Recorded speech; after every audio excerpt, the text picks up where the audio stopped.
Hi, everyone. Welcome to another conversation with one of our speakers who are going to be featured in the NSA Kansas City's Reimagine event, an event that was supposed to happen a year ago and has been reimagined for now. But the important thing is that you need to know that every speaker is going to be addressing how we can reimagine and basically kind of reboot where we are in our lives and our businesses for this time. And Jack Mackey's got a very relevant topic we're going to be talking about today. Jack, hello and welcome. Thank you, Steve. Glad to be here. So tell us, what is the subject that you're going to be focusing in on at the Reimagine event? Well, my topic is that at the same time, it's a long time challenge that we all face in business, and yet it's a very fresh challenge. And it's this whole idea of figuring out what customers love and how to give it to them. And that's always been a challenge, always will be a challenge. But as everybody who has lived the last year in business knows, never more than now, is it challenging to find out what customers love and how we can give it to them. Yeah. So can you give us a little hint of maybe something you're going to give us a tip on how we can actually do that? So I have sort of a lesson that I've learned. I say you can market all you like, but people believe what they experience. Oh, that's so true.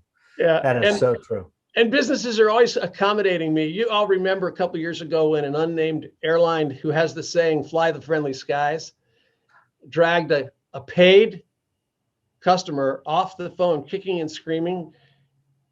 And millions and millions and millions of people saw that on social media. And so this global airline lost about $1 billion in value.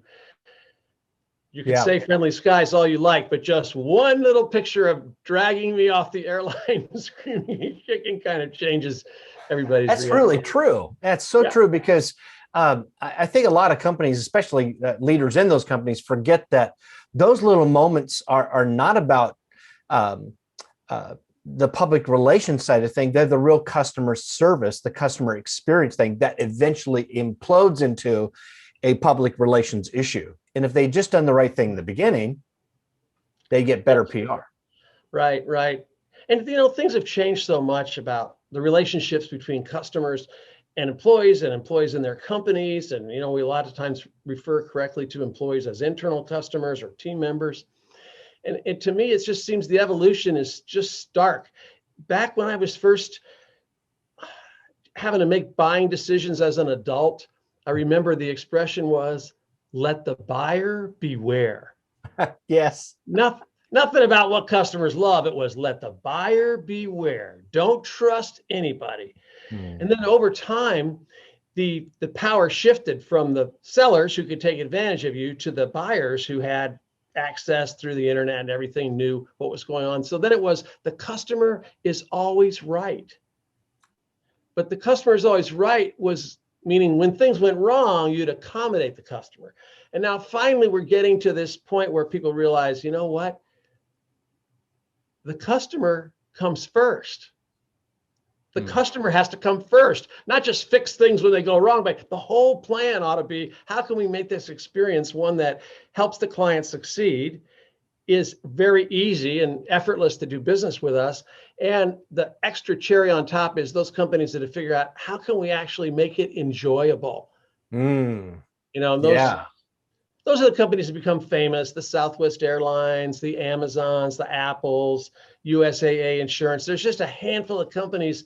And I've been at this for about 40 years. And it's amazing.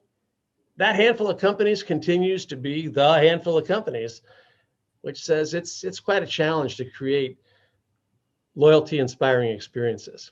So what we're going to experience and enjoy in your presentation is some hints on how we can be hopefully one of the handful who are making the difference. Well, that's true. And one of the reasons why that's, I think, a reasonable thing to aim for is that we read about these big companies in the Wall Street Journal and Forbes and all national magazines. But in your own hometown, in your region, in your state, there are lots of what I'll call loyalty leaders, the companies that within your state or your county or your city, they are the preferred vendors. There's a company right here in Kansas City, and I won't name them for the sake of their competitors, and they are far and away the best home remodeling company in Kansas City. And one of the reasons they are is right from the beginning, they got in the habit of telling people, you're going to be so excited about this. And then we're going to get into it and we're going to run into trouble. Because when we start knocking those walls down, there's surprises, and some are going to be bad. And you're going to feel like this. But then you know what? We're going to figure it out. And then as we're going to head back up, you're going to start to feel better and better. And by the time this is done, this is going to be more than you ever dreamed. And because they were able to make that promise in a reasonable way, they have incredible referrals and they're very successful. So any hometown, home county, home state organization, a regional state can be the most popular, the most desirable where they are. Excellent. Well, Jack, I'm looking forward to hearing your presentation at the Reimagine event for National Speakers Association in Kansas City. Thanks for joining me today.